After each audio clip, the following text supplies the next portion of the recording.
लहू बहना जरूरी था। आज लोग क्या करते हैं, किसी की को मन्नत देनी है ना, पाप तो इंसान करता है और जान किसी की जाती है, जान भर की। परमेश्वर खुश नहीं होता। वो कहता अगर तूने पाप है तो अपनी जान दे, फिर पता चलेगा।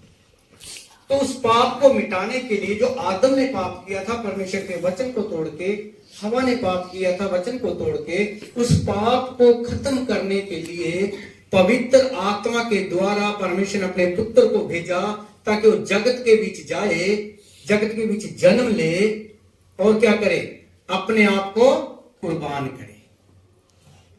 यीशु मसीह का जन्म हुआ, 30 साल तक वो अपने बाप के साथ काम करते रहे, 3.5 साल सेवा की उन्होंने, मानव सेवा 3.5 साल की बाइबल है। और 3.5 साल की सेवा के बीच उन्होंने इतने चमत्कार किए जितने बाइबल कहते पृथ्वी के ऊपर अगर पुस्तकें लिखी जाएं तब भी उस समा नहीं सकती, इतने चमत्कार यीशु ने किए। तो यहां पे परमेश्वर का वचन बताता है कि तू उसका नाम यीशु रखना, जिसका अर्थ क्या है, आगे पढ़े। क्योंकि वह अपने लोगों का उनके पापों से उद्धार करेगा। किनका करेगा? अपने लोगों का। स्टार्टिंग में हमने पढ़ा कि हमारे लिए एक बालक उत्पन्न हुआ है और वही बालक हमारे लोगों का क्या करेगा? उद्धार करेगा, मुक्ति करेगा। किससे? मौत से मुक्ति करेगा, पाप से मुक्ति करेगा, उस अंधकार की चीजों की जकड़ से जो जकड़े हैं उनसे छुटकारा करने के लिए यीशु मसीह आया। तो आज बहुत से लोग कहते हैं ना धर्म बदले, मैं कि मेरे पास आ जाओ, किसका धर्म बदले मैं बताता हूं। परमेश्वर उस पाप को खत्म करने के लिए यीशु मसीह को जगत में भेज दिया ताकि जो कोई इंसान अपने पापों को अंगीकार करे, अपने मुंह से स्वीकार करे और उन्हें छोड़ दे, और उन पापों का उद्धार यीशु मसीह की ओर से छुटकारे का चिन्ह है। इसलिए यीशु मसीह आया और आज पूरे जगत के बीच यीशु मसीह की नाम की महिमा हो रही है, यीशु मसीह के जन्मदिन की महिमा हो रही है, जिसमें आप और हम सब लोग हैं।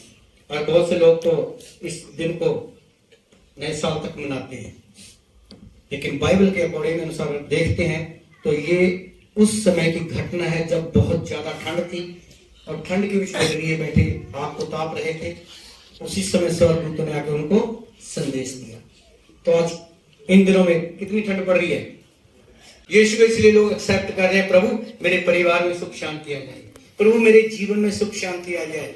आज लोगों के पास सुख शांति नहीं है। पैसा जरूर है किसी के बहुतों के पास, पर वो पैसा ना तो उनको सुख दे सकता है ना उनको शांति दे सकता है। इसलिए यीशु मसीह इंसान को सुख और शांति देने के लिए आया। उसके बाद देखिए 11 अध्याय इसी का और उसकी 2 एक्ट क्या कहता है प्रभु का वचन।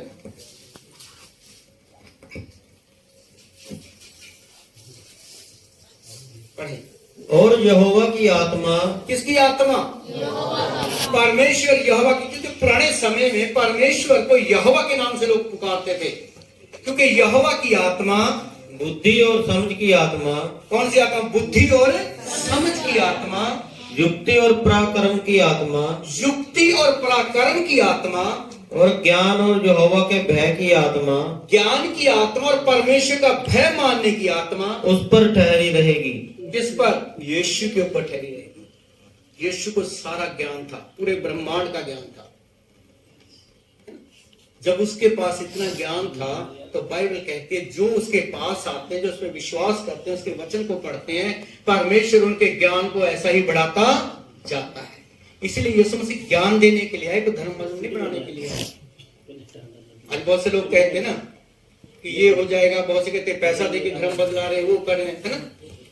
यीशु मसीह पैसा नहीं देता, यीशु मसीह वो देता है जो जग तो किसी को दे नहीं सकता। सुख, शांति, आनंद है, ये परमेश्वर का पुत्र यीशु मसीह दे सकता है। और जब यशायाह नबी ने भविष्यवक्ता ने भविष्यवाणी की थी कि तुम्हारी गर्भवती होगी, तो कैसे परमेश्वर ने उस वचन को पूरा किया, हम आगे चल के देखते हैं। मत्ती की इंजील और उसके 1 अध्याय के बीच देखिए क्या कैसे उसको पूरा किया गया।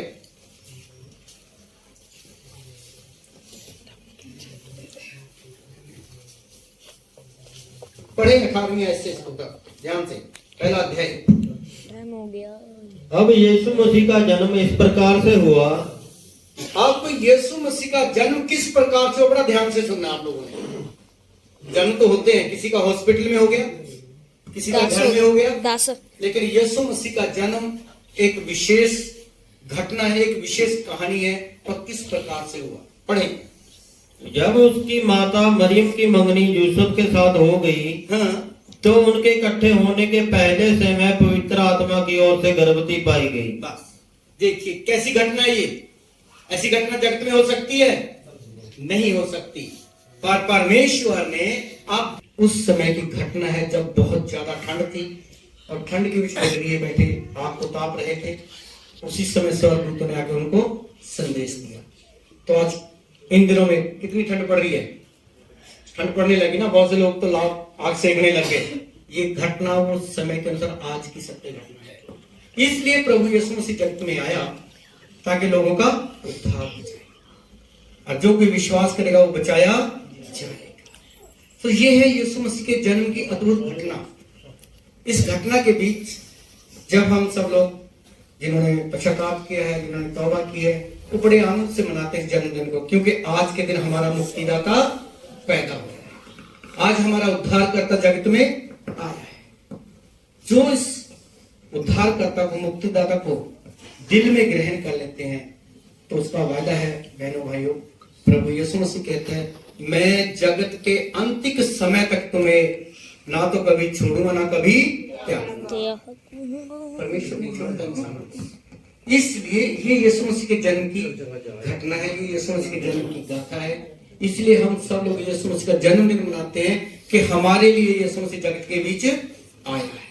और उसका वचन कहता है, जब वो जन्म लेने के बाद सेवा काल में गया, सेवा काल के बीच जाते बाद जब वो सलीब पे चले गए तो उस समय वादा करके गए कि मैं फिर दोबारा आऊंगा और अपने लोगों को अपने साथ लेके जाऊंगा।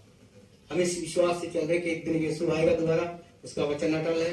तो उसका वचन कहता है, आकाश पृथ्वी टल जाएंगे पर मेरे वचन कभी नहीं टलेंगे। प्रभु के वचन नहीं टलते, आज भी सिद्ध है और सदा सिद्ध रहेंगे और अटल रहेंगे। जो विश्वास करेगा वो बचाया जाएगा। ये है परमेश्वर के पुत्र यीशु मसीह के जन्म की गाथा। तो आज आप लोगों को हम वचन के द्वारा शेयर करें, वचन के द्वारा आपको सिखा रहे हैं। कल को कोई कहता ना, भाई तुम यीशु की संगत में क्यों जाने लग गए, तो तुम कह सकते कि हमारे पापों के लिए यीशु मसीह जगत में आया। मैं पापी था क्योंकि हमारे पहले आदम ने पाप किया, दुनिया के पहले आदमी ने पाप किया, पहली औरत ने पाप किया। उसी के वंशज हैं हम सब लोग, उसी में से चले आ रहे हैं सब लोग उसी, क्योंकि हर एक आदमी, हर एक औरत उसी के वंश से है। और उसी का पाप आज भी लोगों के ऊपर लगा आ रहा है। लेकिन यीशु मसीह कहता, तुम सारे बोझ को, सारे पाप को, सारी चिंता को मेरे ऊपर छोड़ दो, मुझे तुम्हारा ध्यान है। तो परमेश्वर सबका ध्यान रखता है। इसलिए ये जन्मदिन है। इस जन्मदिन के बीच आपको बहुत बहुत परमेश्वर की ओर से आशीष मिले। अब हम खड़े होंगे और उसके बाद हम परमेश्वर ने अपनी बेटी मरियम के ऊपर क्यों की, क्योंकि वो परमेश्वर का भय मानने वाली और पवित्र लड़की थी और हर समय वो परमेश्वर की आराधना में रहती थी। इसलिए परमेश्वर ने जगत के बीच देखा, कौन पवित्र है मेरे लिए, जिसके द्वारा मैं अपनी आत्मा को उंडेल के अपने पुत्र को जन्म दूं। उसको दृष्टि में मरियम दिखी। उसके ऊपर परमेश्वर का वचन बताता, जब आगे पढ़ते पहले, तो स्वर्गदूतों ने आके मरियम से कहा, हे मरियम, तुझे परमेश्वर एक पुत्र देगा। वो कहती, कैसे होगा, अभी तो मेरी शादी भी नहीं हुई है ना।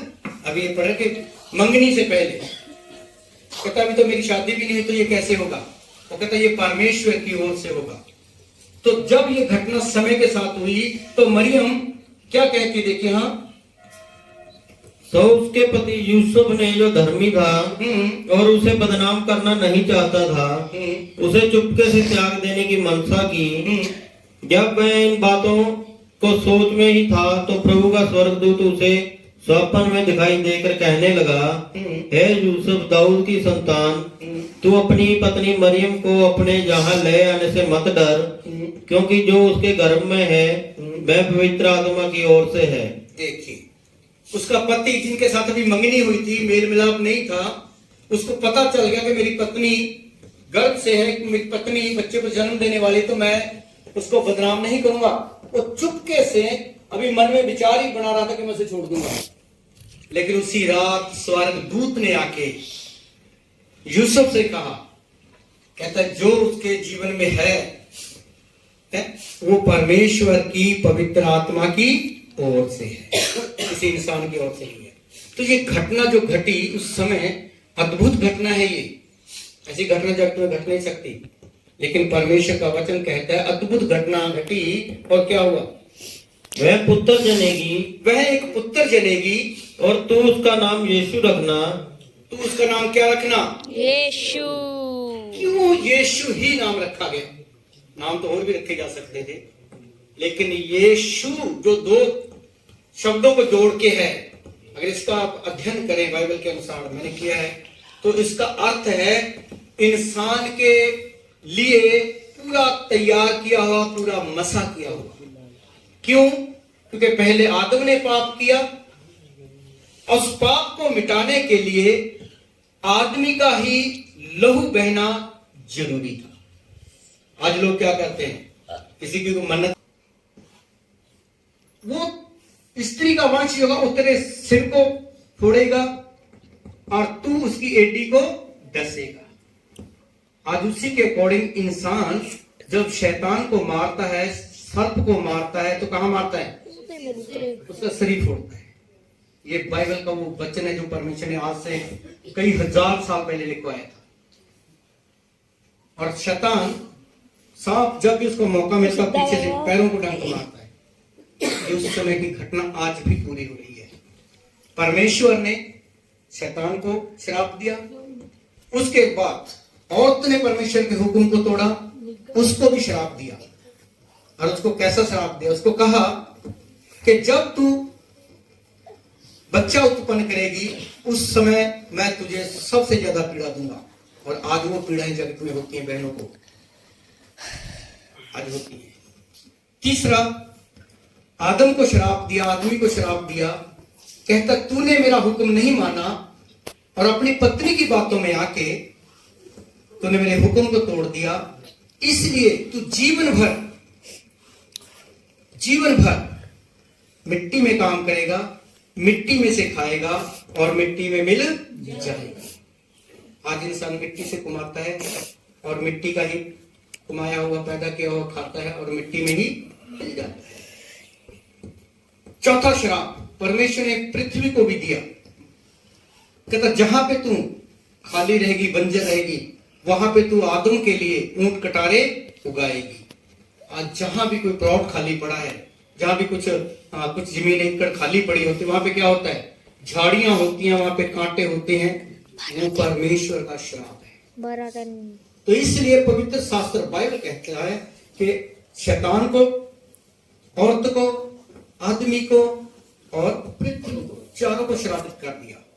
लेकिन यहाँ पे जब हम वचन को समझते हैं तो परमेश्वर कहता मैं तेरे बीच में, तेरे वंश के बीच में बैर उत्पन्न करूंगा। वो बैर को उत्पन्न करने के लिए और उस पाप को खत्म करने के लिए जो आदम और हवा के जीवन में आ गया था, उस पाप को खत्म करने के लिए परमेश्वर ने अपने पुत्र यीशु मसीह को जगत में भेजना पड़ा। हालेलुया। तो पवित्र शास्त्र बाइबल कहती है, जब हम परमेश्वर के वचन को पढ़ते जाते हैं तो परमेश्वर के दास यशाया नाम का एक भविष्यवक्ता, परमेश्वर ने उसको भविष्यवाणी करने के लिए वरदान दिया। और यीशु मसीह के पैदा होने से उनको पता है कि यीशु मसीह जगत में क्यों आए, लेकिन कुछ परिवार, कुछ भाई बहन नए हैं, उनको भी परमेश्वर का वचन समझ आ जाए कि यीशु मसीह क्यों आया। परमेश्वर का वचन पवित्र शास्त्र बाइबल कहता है, मेरे साथ खोलिए उत्पत्ति की किताब और उसका 3 अध्याय और उसकी 15वीं आयत को हम पढ़ेंगे। कोई एक भाई जोर से पढ़ देगा या बहन पढ़ दे, ताकि आप लोगों को वो वचन सुनाई दे और आपको समझ आ जाए कि यीशु मसीह का आना क्यों जरूरी था, यीशु मसीह का जन्म लेना क्यों जरूरी था।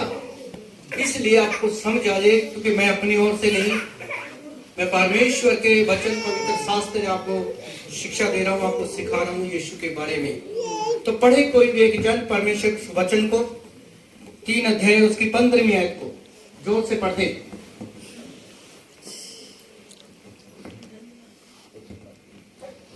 कोई नहीं।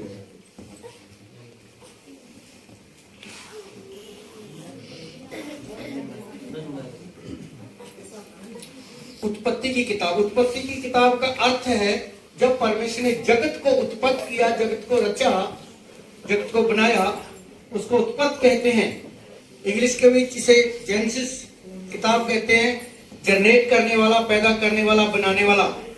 तो इस वचन को जब परमेश्वर ने अपने लोगों के द्वारा लिखवाया आत्मा के द्वारा, तो ये बताता है कि कैसे और क्यों यीशु मसीह का आना जरूरी था। पढ़े कोई। हालेलुया। हालेलुया। और मैं तेरे और इस स्त्री के बीच में और तेरे वंश और इसके वंश के बीच में बैर उत्पन्न करूंगा।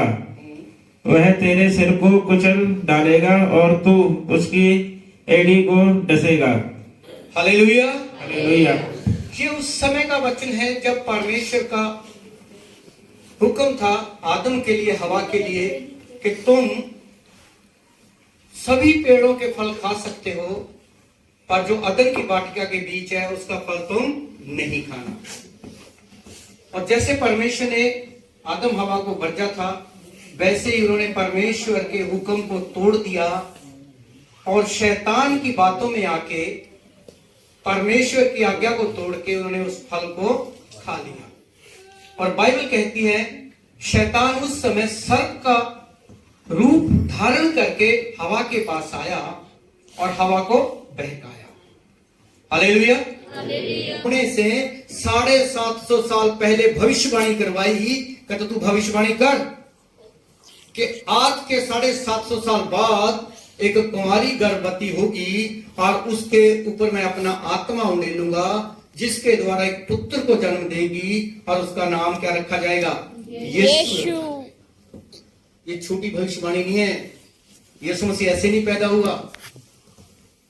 और बाइबल सिद्ध करती है जहां यीशु मसीह का जन्म हुआ वो हमारी पृथ्वी का सेंटर है, यरूशलेम, जिसको आज यहूदी लोग, मोहम्मदन लोग वहां पे बहुत ज्यादा रहते हैं। वो धरती का केंद्र है और उस केंद्र से लेकर आज पूरी पृथ्वी के ऊपर यीशु मसीह का वचन फैला हुआ है। इसलिए प्रभु यीशु मसीह कोई धर्म मजहब बनाने नहीं। आज लोग बहुत से कहते हैं भी ये तो इनका धर्म बदल गया, इनका मजहब बदल गया। यीशु धर्म मजहब बनाने नहीं आया। तो बाइबल क्या कहती है यीशु क्या करने के लिए आया? देखिए हम चले यशायाह नबी की पुस्तक और उसका 9वां अध्याय, उसके बीच पढ़ेंगे हम 6ठी आयत से। क्या कहता है वो परमेश्वर का दास जिसको 750 साल पहले परमेश्वर ने उठाया और उसको कहा कि तू भविष्यवाणी का क्या होगा। पढ़े कोई जब से होना पड़े आप ध्यान। जब भी हिंदी का भी बैठ उसकी आवाज थोड़ी भारी है इसलिए चलिए। क्योंकि हमारे लिए एक बालक उत्पन्न हुआ। किसके लिए? हमारे लिए। हमारे लिए, किसी और के लिए नहीं, हमारे लिए।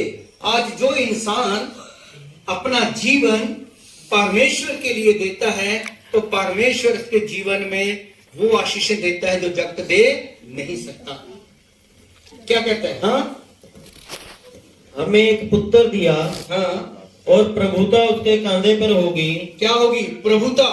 प्रभु कहेंगे लोग उसे, प्रभुता उसके कांधे पे है। आज यीशु मसीह को प्रभु कहते हैं इसलिए लोग। और उसका नाम अद्भुत युक्ति करने वाला। उसका नाम अद्भुत युक्ति। ऐसी युक्तियां जो जगत के बीच यीशु के सिवाय आज तक ना किसी ने की है, ना कोई कर सकता है। ऐसी युक्तियां। पराक्रमी परमेश्वर। पूरा पराक्रमी, जिसने मौत को जीत लिया, पूरा पराक्रमी परमेश्वर। अनंत काल का पिता। अनंत काल का, जिसका कभी अंत नहीं होगा, अनंत काल का पिता। और शांति का राजकुमार रखा जाएगा। और क्या रखा जाएगा? शांति का राजकुमार। सब बोले क्या रखा जाएगा? शांति का राजकुमार। आज वो इंसान को शांति देने के लिए फल को खा लिया। और बाइबल कहती है शैतान उस समय सर्प का रूप धारण करके हवा के पास आया और हवा को बहकाया। हालेलुया। हालेलुया। और आज भी उस बहकावे के अनुसार अगर हम देखते हैं तो बहनें जो होते हैं बहुत जल्दी बहक जाती हैं। आदमी नहीं जल्दी बहकता, बहनें बहक जाती हैं, बातों में आती हैं, क्योंकि ये उसी समय की घटना है जब शैतान सर्प का रूप लेके सांप का रूप धारण करके उस अदन की वाटिका के पास आया और हवा से कहने लगा, कहता तुम इस पेड़ का फल खा लो तो तुम्हें क्या हो जाओगे, परमेश्वर के तुल्य हो जाओगे। लेकिन उसने कहा नहीं, परमेश्वर ने हमें वर्जा है कि हम इसका फल ना खाएं। लेकिन फिर आया, फिर वही वाणी की, उसने फिर नहीं माना, वो फिर आया और फिर उसको बहकाया। तो उसके मन के अंदर ये बात जच गई कि ये बार बार जो हमें कह रहा है, हमें सिखा रहा है कि इस फल को खाएंगे तो हम परमेश्वर के तुल्य हो जाएंगे।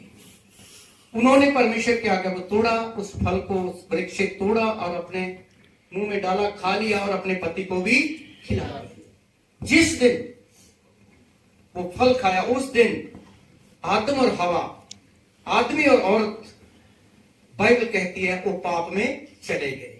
उससे पहले वो पाप नहीं करते थे। अदन के बीच, स्वर्ग की बीच अदन की वाटिका में वो निर्वस्त्र रहते थे, क्योंकि पाप का पर्दा उनकी आंखों के ऊपर पड़ा हो, जिस कारण वो पाप को देख नहीं सकते। पवित्रता ही उनके जीवन में थी और उस पवित्रता को तोड़ने के लिए शैतान ने उकसाया और उन्होंने परमेश्वर की आज्ञा को उल्लंघन करके उस पाप को ग्रहण कर लिया। और उसी समय परमेश्वर ने तीन चीजों को श्रापित किया, अर्थात 4 चीजों को श्रापित किया। पहले ही शैतान को श्रापित किया और क्या कहा, कहता मैं तेरे बीच और इस स्त्री के बीच, मैं तेरे वंश के बीच और स्त्री के वंश के बीच एक बैर उत्पन्न करूंगा। वो स्त्री का वंश जो होगा वो तेरे सिर को फोड़ेगा और तू उसकी एड़ी को डसेगा। आज उसी के अकॉर्डिंग इंसान जब शैतान को मारता है, सर्प को मारता है, तो कहां मारता है, उसका शरीर फोड़ता है। ये बाइबल का वो वचन है जो परमेश्वर ने आज से कई हजार साल पहले लिखवाया था।